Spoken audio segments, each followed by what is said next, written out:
చామగడ్డ పులుసు ఇలా ఒకసారి ట్రై చేయండి, సూపర్గా ఉంటుంది.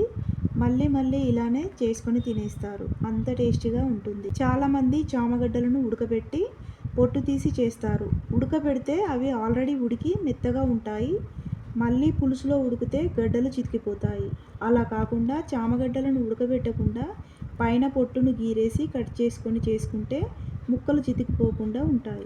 దీనికోసం ముందుగా చింతపండును నానబెట్టుకొని రసం తీసుకొని పెట్టుకోవాలి.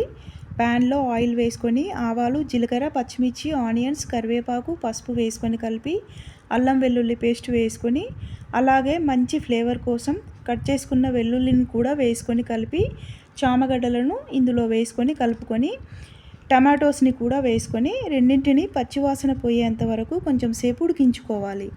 ఇందులో రుచికి సరిపడంత కారం, ఉప్పు వేసుకొని కలుపుకొని చింతపండు రసం వేసుకొని కలిపి జీలకర్ర మెంతుల పొడిని కూడా వేసుకొని పులుసు చిక్కబడేంత వరకు ఉడికించుకోవాలి.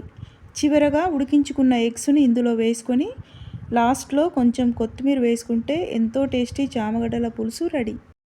ప్లేట్లో అన్నం పెట్టుకొని పులుసుతో పాటు ఎగ్ను కూడా పెట్టుకొని తింటే ఉంటుంది సూపర్ అసలు.